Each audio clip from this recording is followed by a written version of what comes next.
Hi everyone, and welcome to part 3 of my story. Let's recap what's happened in the last video. So I've just had my operation where I now have an ileostomy bag, which I still have here. I have been dealing with it in the last couple of days of this operation. But what they actually did to me is they opened me up, and because they couldn't tell how much of my colon was damaged and how much they could save, we didn't know if I was going to end up with one stoma or two, one on either side, and then a reconnection, which is what we were hoping for. However, I woke up with one, which was kind of good because in my mind, one seemed better, but obviously being reconnected, I always thought I could be reconnected even if I had one at the time. So what they did was they found that all of my colon was a mess, it was inflamed, so they took it all out, all the way to the rectum. I only had maybe yay much left, so my rectum was the only thing that was left. And then I had a scar all the way down from just above my belly button all the way to just above my special happy place. So yeah, my pelvic region, and the pain medication I had was an epidural, which was a needle right into my spine. And the way that they actually check if it works is they spray a cold air up your leg, up to your side, because you should be numb from your lower thigh up to underneath your arm.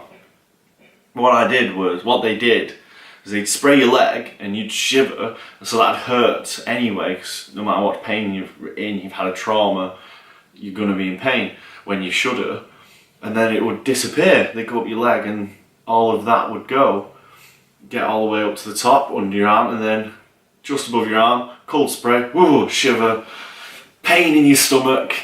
It was a horrible way. It was an interesting way to find out if the pain medication was working, but a horrible way because it was painful for you, the patient. In my next couple of days, I'm literally getting used to the bag. Stoma nurses come and speak to me about it. One of the pieces of advice I was told, which I used until very recently, was don't use baby wipes, because the adhesive could react badly to the baby wipes, whatever's on them, and it could burn your skin, and they knew someone who'd had a reaction like that. So for years I was terrified of using baby wipes. I use them now. Just because someone else has an issue doesn't mean you'll have the same issue. Always try something for yourself to make sure it's right for you with anything in life, not only just having a bag, ileostomy bag. Anyway, so I was getting to know my stoma nurses. They helped me, and the normal nurses helped me. I was too weak to clean my bag for quite some time, about a week. And by this time I had my PCA, my medication taken away, you know, the epidural. And I was in the ward, so I had like 30 people around me in the surgical ward. And it was just a pretty funny place to be. We had, Dave and I would name some people. There's like Mellow Yellow was someone we called, because he was yellow. He was losing, the liver had packed in, but he was quite interesting because he was a bit of a character, and he was obviously losing his marbles as well. We had a guy who was in his own room further up, and all he did was scream and scream and scream and scream, and then when his voice went, he carried on screaming. You could just hear him when you went past. Like, sometimes I'd walk up the ward just to get some exercise and walk back. That's as far as I could go, and the ward isn't very long, it's about maybe 50 metres, but if you got up there you could hear him going, ah, ah. It's awful for me to laugh, but you've got to find some sort of entertainment. I didn't have a television on my bed, I didn't have a TV in the ward unless I went to the day room, but I found if I went to the day room I was too weak. I had films on a portable DVD player that my dad was nice enough to get me. So I kept an eye on these people. There was another guy there that I saw. He was in a wheelchair and he had a leg removed, but he'd obviously had his other leg removed previously, so only one was bandaged. and he was blocking me out to get out of the toilet. So I'm stumbling with a nurse, and the guy was called John, and she was like, "Come on, John, move out of the way." And he was like, "No." And it was because he was on a lot of pain medication, he told me later on. So he wasn't really there because they'd give him so much because they'd removed the leg. And my granddad came to see me and noticed John further down the ward and went, "I know that guy. He used to be 6 foot. We used to call him Big John. He ain't got bloody legs now, he ain't Big John anymore. They have to call him something else." So, and my granddad also knew Mellow Yellow, but he obviously didn't recognise my granddad because he was gone. Upstairs, I believe dementia had set in, which is unfortunate because I'm the youngest person on this ward. I'm 17 years old. Everyone else is 30 upwards, mostly in the 60s and 70s. So as you can imagine, a lot of people were screaming in the middle of the night, talking about houses that were on fire that weren't there on fire. I mean, I remember waking up and going, "Oh, what's on fire?" And then literally it's just an old person just shouting and screaming. Now that sounds insensitive, but when they've been doing it for hours on end, and the only solace you have at night is to be able to sleep, I just wanted someone to inject them with something to shut them up. You know, like in the films where they just go, zzz, and then that's it, they're done. They're asleep, they're passed out, or chloroform, something for the 29 other people, well, 28 because the guy in the room was still screaming. So the rest of us wanted some bloody sleep. Knock the guy out, make everyone happy, and he'll probably feel better for it in the morning, even though he won't remember.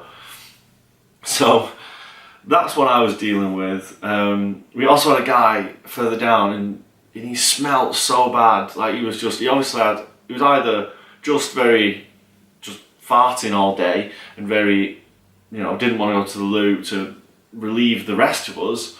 So what Dave did is because I had a fan at the time, we were allowed fans. I think they cross contamination risk now. Anyway, so I had a fan and Dave had tilted it, moved it so it faced away from me so that the smell would come towards me and then be blown back and around. So we had like a fart-free zone. Mostly fart-free because I can't fart now, I've got this ileostomy bag. The one thing I miss the most is being able to fart. At that point, and still today, I still miss being able to fart. The bag farts, but it's not the same.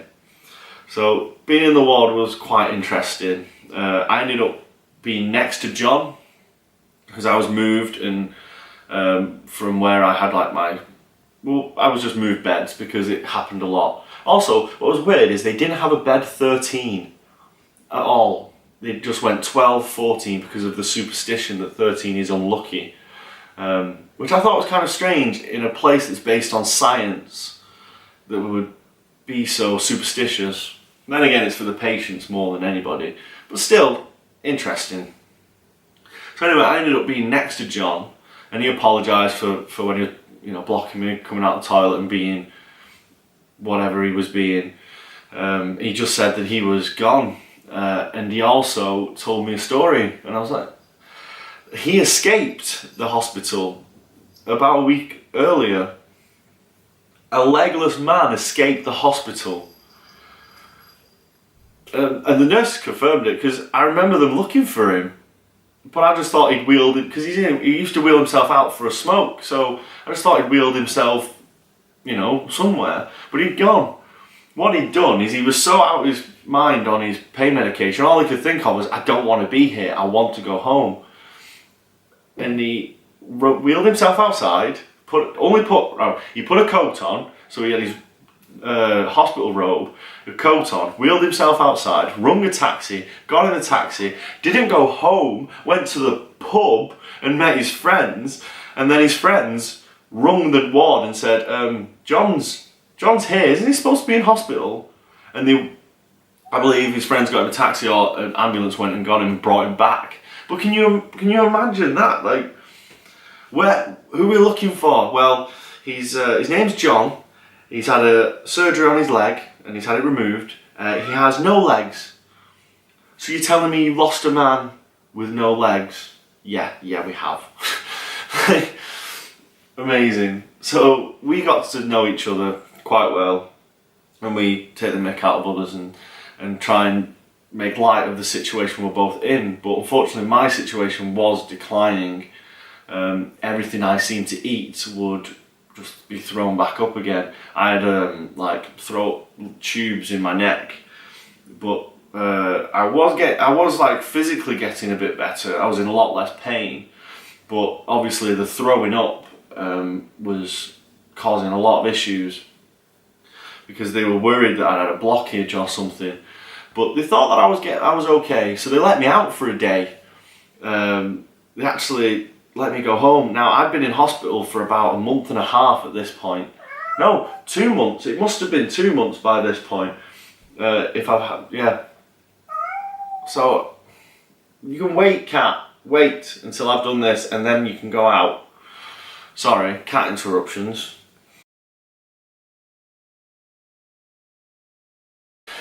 Sorry about that, I had to let the cat out, otherwise it would just meowed through the whole thing. Now, I'd been there for quite a long time, so they let me out for a day. So I rung my dad and told my mum, well they were there, I told them all, I'm coming out for a day, prepare, let's do something. I remember going to my dad's house, he picked me up in the MX-5, it was a nice day, because it's almost summertime by now. He had the roof down, and it's his wife's car, not his, because it is a bit of a hairdresser's car. So anyway, he drove me to his, and I made him this thing that I told him about. So something I wouldn't really eat now because it's quite unhealthy. But what I used to do is I'd make eggy bread, but on a barm or a muffin or a bap or whatever you call it when you're in the UK. A bread roll. I'd cut that in half, and I would use eggs to. Now the rabbit's going. I can't do these videos, there's animals everywhere. Anyway, so I would make eggy bread with that, but the egg that I had left over, I would scramble it and put bacon in it, and I would call it an eggy, bready, bacon butty. So I made my father one of those and myself, and we sat and we talked and we watched a bit of TV. Then I went home, and Dave came to see me and my brother, and my mum's obviously there. And then everyone left, and I was just sat, and I just remember how bad normal telly was because it was in the middle of the day. So I was just bored because we didn't have the internet at the house back then. The phone line wasn't connected, for another long story. So I watched Shawshank Redemption. There's nothing else to do. At least if I was at hospital, I could have been watching what other people were doing, talking about, and nurses bringing me brews, people to talk to. So I was quite bored, really. Then my friends came round again. My mum took us to KFC and we got a bucket, came home and shared that, and that was great. I actually have a picture of when I came out that day, but I don't believe I know where it is because I've moved from my own house back to my parents to my mum's to save money. I have loads of stuff in boxes. There is a picture of me, and I'm very, very thin. I look a completely different person. I look very ill. But that's me on my day out. I went back to the hospital that night, feeling quite happy that I was out, feeling like things were getting better. And then later on, what happened was I threw up everything that I ate that day. Everything I ate that day, I threw up. So the breakfast that I had with my dad, a bit of food that I had at my mum's, all the KFC that I'd eaten, all of it had come back up. I was in agony. That night was complete and utter agony. And from that point, everything was going downhill. I was moved away from next to John to my own room, well, to another room with another young individual. He was around 16, 17. I think they moved us so that I was no longer near like all the dying old people. Talk about dying old people. Mellow Yellow did die. I woke up one night and saw a lot of family was around his bed and he'd passed away. He's not the first person that I knew there that died. I think there's about 3 altogether. But I don't really want to, stay on that topic because, in my eyes, people do live and die, and it's very sad. But you've got to enjoy life, and you've got to concentrate on the positives. So I was moved to a new place with this younger person because they thought, you know, two young people would get along really well. Not that we didn't get along, he played the same song all the time. It drove me nuts. He played Behind Blue Eyes. And it wasn't even the Limp Bizkit version, it was just some other version of it, some other cover, and he just played it all the time while he sat there on his laptop, and it just drove me nuts. So I just watched films and talked to Dave when he came round and stuff. I did not like the guy, but I was envious of him because he'd come in for, he'd had a blockage or a twist, and they would fix his bowel. So he was only in there for maybe a week or so, maybe 10 days, and he was gone. And I was in the room on my own thinking, why can't I go? Why am I still here? And I was deteriorating. The food that I was eating, I just stopped. I just got scared of food. Food was just terrifying. If I ate it, it's coming up and it's going to be painful and horrible. And I had like 3 of those things that go into your nose, into your stomach. Because they kept thinking I'm getting better. They took it out and I was like, I'm not better. It's not working. I saw when I throw something up, I know that I've eaten the thing that I've thrown up, or at least I've tried to eat it, you know, porridge and whatnot. Stop this. But they kept telling me, oh, it's a twist or a blockage or extreme trap wind. That's where all this pain is coming from. And I'm like, no. They stopped giving me the good morphine, the Oromorph and stuff, because they believed that I was actually addicted, because they believed that my pain wasn't there when it was. So I was in extreme pain, and I was given, I think, fake Oromorph. I think they were giving me water to see if it was a placebo effect. They were giving me normal painkillers. It wasn't the best time. It was really hard. To be honest, it was just as hard as before my first operation. Everything became difficult. Standing up was difficult. I didn't want to walk around. So what my dad did was he picked me up and held me and helped me walk around.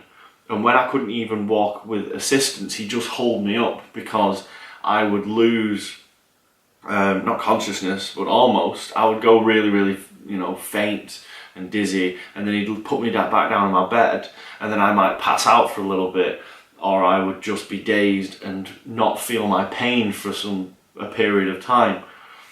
And he thought he was helping by like maybe loosening the bowel and stuff, but really he knew that he was just saving me from the pain that I was in.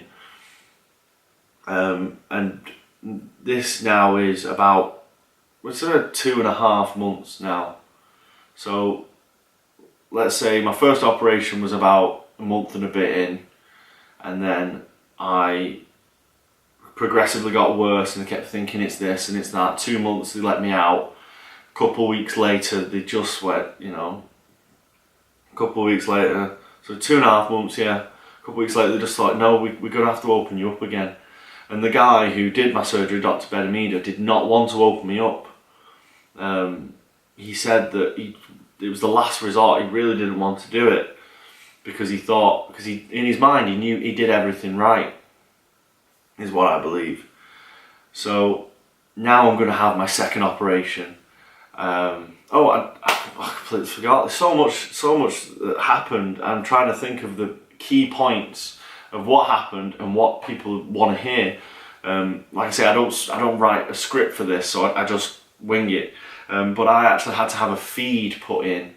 I don't know if you'll be able to see, but on my arm there is a scar from when they numbed the area and then they put the pipe, like metal pipe, all the way up my arm. I watched it because I'm not squeamish and it didn't hurt, so pushed up my arm and then put this pipe in straight into my heart to pump around this kind of syrup sludge, and it was 900 calories because I couldn't eat, and I was about 8.5 stone. I looked like I was dead. I looked like a skeleton. I had no arse. Oh, you can see all of my ribs, all of my collarbone, all of everything. I had nothing, no strength. I couldn't lift anything, let alone lift myself. I needed help getting in and out of the bed at this point. I was so weak, so they gave me this feed. And about a day or so later, they were really like, right, we've got to take him in. He's if we keep doing this, if this keeps happening, Joseph will die again. Not I did die, but I'm in the same situation I was before. We either do surgery or Joseph dies eventually. And they pushed me to that point. They didn't want to do the surgery. They didn't want to admit they may have made a mistake. That is what they were worried about at the end of the day. So, my stoma nurse came to prep me for my surgery because I was too weak to sort my own bag out, and also I think they was putting like a big clear one on for the surgery. And I said to her, can I have my pain medication first before you clean my bag?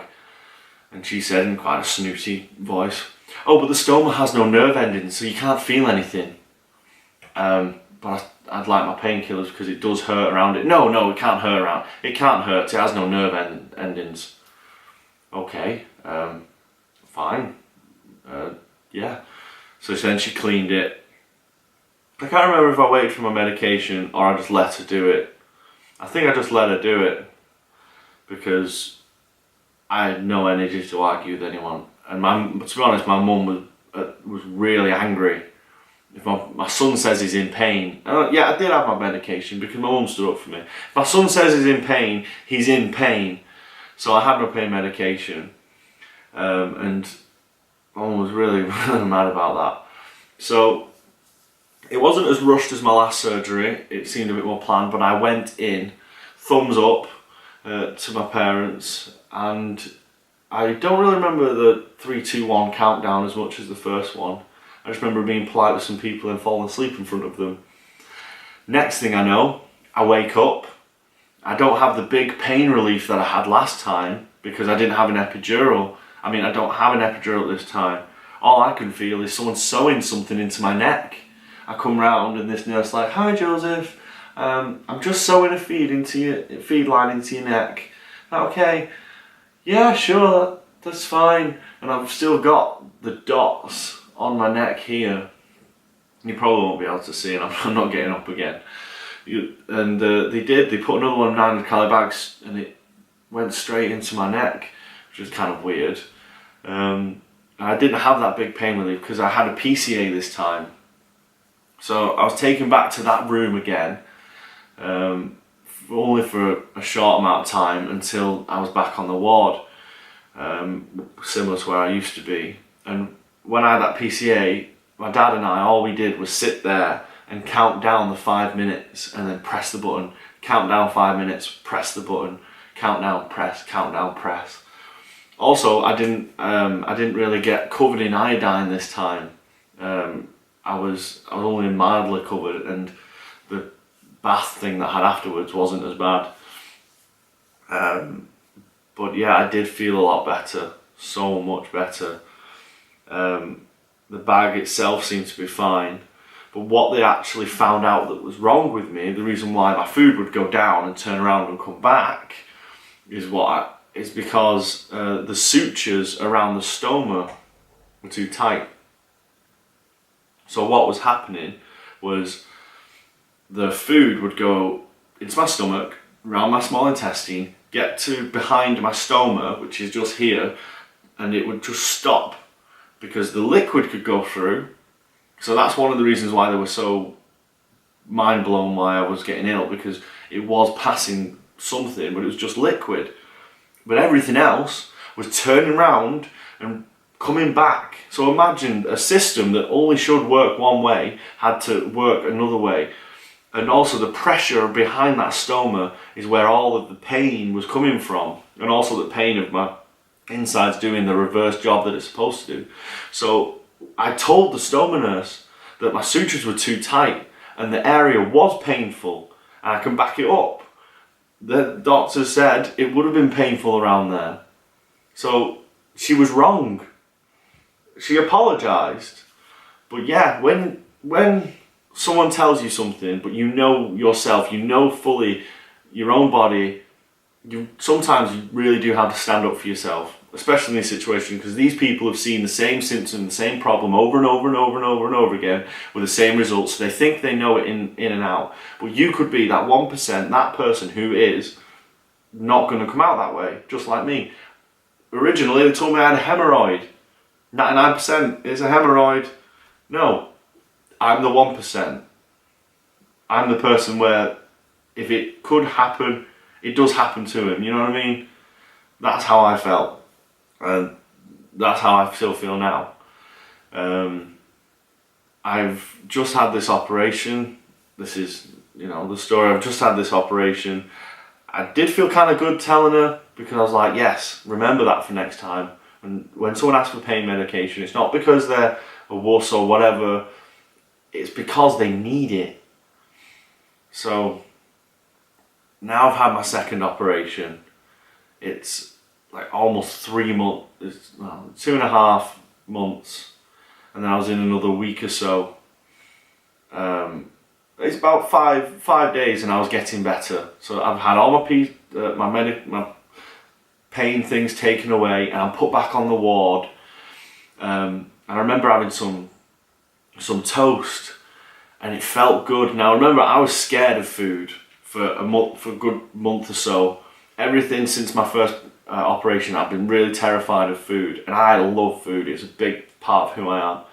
I'm so terrified of it. And I had my first bit of toast, and it felt right. I don't know how to explain it, but everything felt right. I knew I was going to be okay. So I may have had 5 pieces of toast. They had to go make me more toast because I just kept eating it. And from that point, I was just eating regular, drinking tea, having soup, having everything that could be brought to me. I was eating and I was enjoying, and the bag was working, and I started feeling a bit stronger. I'd get out of my bed every day and sit in my chair. I was walking up the ward, which is about 50 meters. I could walk to the end of the ward and I could walk back. I could walk without any assistance. I was just so much better. Obviously I had another scar within my scar, more staples. Friday came, and it's been a week, it's been 7 days I believe after my operation, so we're just under 3 months and of my total duration in hospital. And they came up to me and said, Joseph, we think you can go home. Would you like to go home? Well, would I like to go home?